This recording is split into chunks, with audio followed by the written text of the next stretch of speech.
छोटा सा ट्रेड है, ₹1 ऊपर का स्टॉप लॉस, ₹2 नीचे का टारगेट, ₹100 ध्यान रखिएगा, तगड़ा सपोर्ट है वहाँ पे, तो वहाँ से शायद नीचे नहीं जाता। अब जरा एक कंपनी के मैनेजमेंट से बात करते हैं। नतीजे आए थे मैप माई इंडिया, या जिसको सी इन्फो सिस्टम्स भी कहते हैं, लिस्टेड नाम वो है।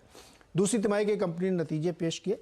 नतीजे हेडलाइन नंबर आप देखेंगे तो अच्छे देखने को मिल रहे हैं। कंपनी का मुनाफा पिछली तिमाही के करीब रहा, वही रेवेन्यू में करीब 33% की ग्रोथ देखने को मिलेगी। हालांकि मार्जिन 47 से गिर के 41% पर पहुंच गए हैं। बातचीत करने के लिए हमारे साथ हैं कंपनी के सीईओ और एग्जीक्यूटिव डायरेक्टर रोहन वर्मा। रोहन जी, बहुत बहुत स्वागत है आपका CNBC आवाज़ पर।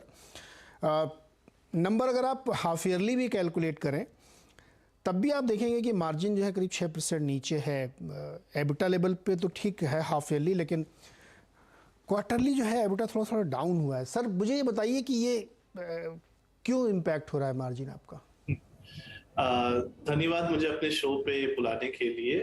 Actually operating performance of company काफी अच्छी हुई है, उसको हमने थोड़ा सा एक्सप्लेन किया अपने इन्वेस्टर प्रेजेंटेशन में भी। जैसे आपने कहा कि रेवेन्यू में काफी अच्छे से ग्रोथ आया है।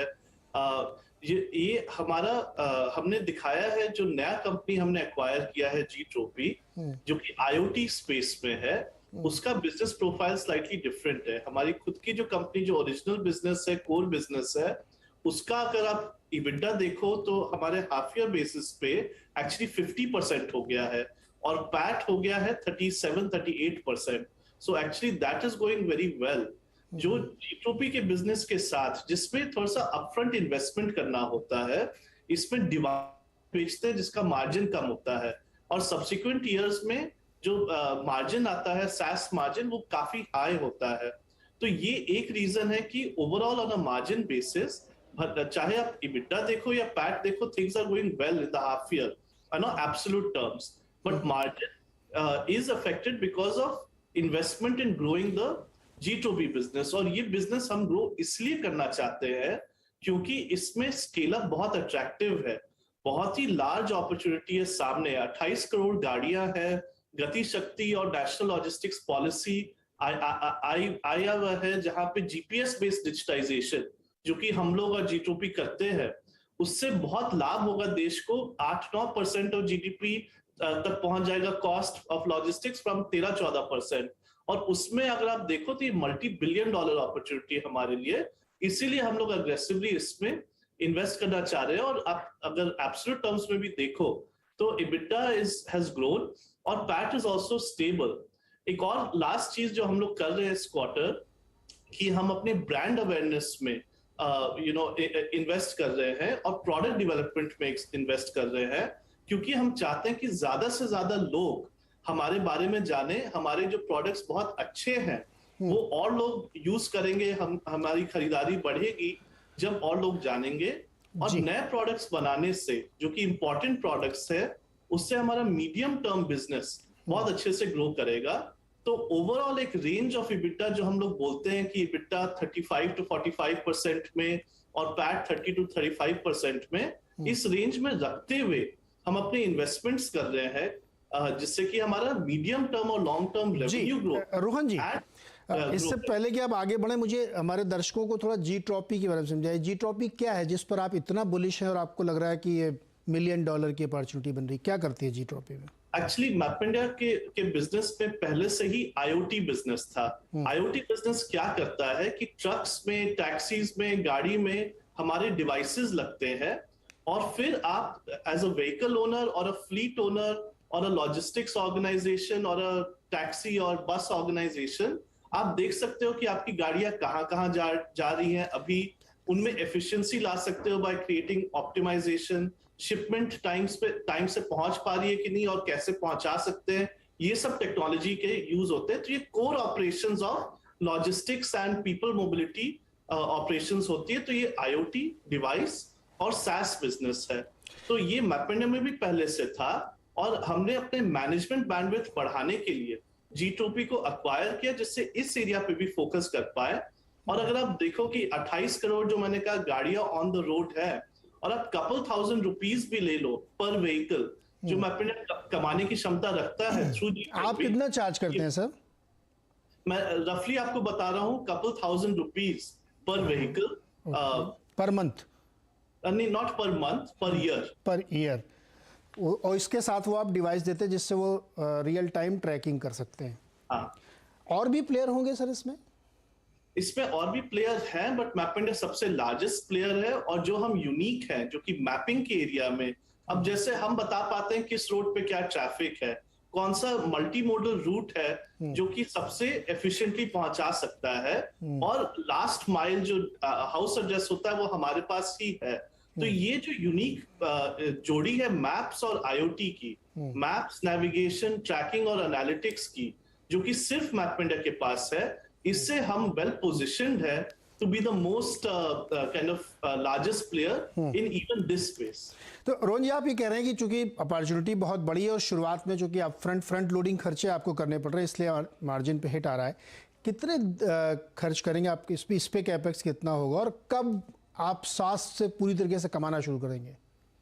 देखिए, हम जैसे आप कंपनी का कैश देखिए तो 390 करोड़ से 430 करोड़ तक पहुंच गया सिर्फ इस क्वार्टर में ही, मतलब क्वार्टर की बिगनिंग से क्वार्टर तक के एंड तक। प्रॉफिट मार्जिन्स भी आप देखो तो 30-35% और 35-45% के रेंज में है।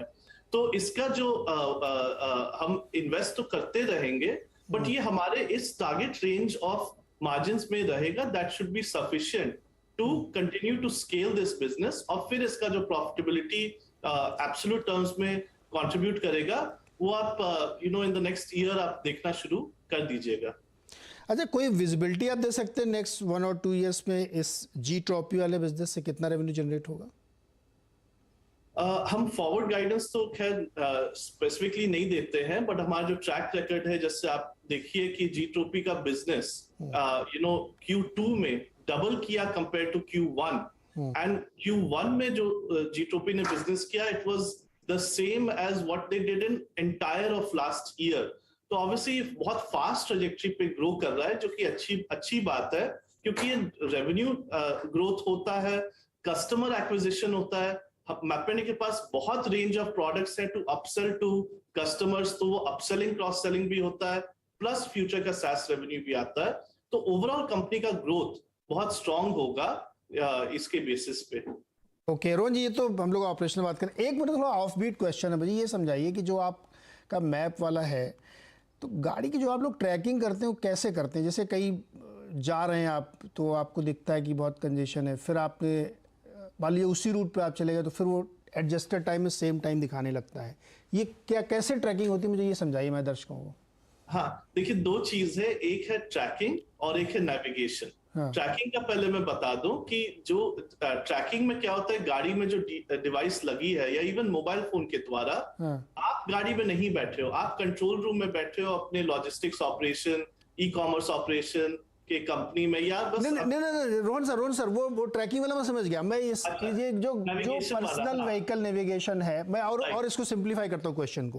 मान लीजिए मुंबई में है, मैं चला जा रहा हूँ और मुझे दिखाया उसने कि अगर आप सी लिंक से जाएंगे तो आपको 15 मिनट लगेंगे, लेकिन अगर आप तुलसी पाइप रोड से जाएंगे तो आपको 30 मिनट लगेंगे। तो हमको लगा कि सीलिंग से जाना चाहिए, लेकिन मैं तुलसी पाइप रोड से ही आया, जैसे ही मैंने उसमें एंटर किया एडजस्टेड टाइम फिर सेम कर दिया उसने। ये कैसे?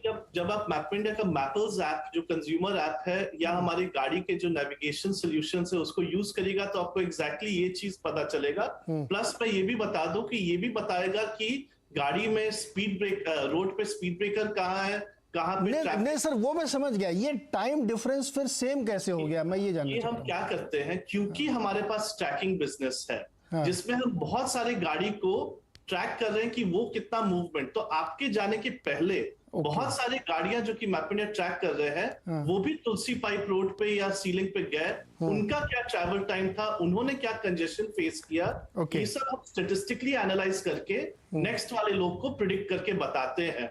तो जैसे जैसे लोग नेविगेट और ट्रैक करते हैं और ट्रैक होते हैं, वैसे वैसे और लोग को मिलता है। और मैपइंडिया के पास लाखों गाड़ियों का, ट्रक हो, टैक्सी हो, बाइक हो, बस हो, उसके बारे में इंफॉर्मेशन मिलता है, जिससे कि हम ये ट्रैफिक प्रेडिक्शन। अच्छा, इसको कोई हैक नहीं कर सकता?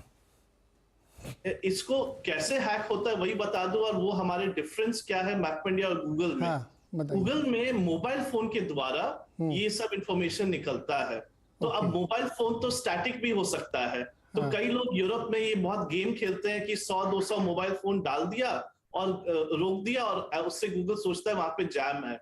मैपमेंडिया is based on actual vehicles moving, क्योंकि गाड़ी के सिस्टम को हम ट्रैक कर रहे हैं, इसीलिए इसमें ज्यादा एक्यूरेसी है।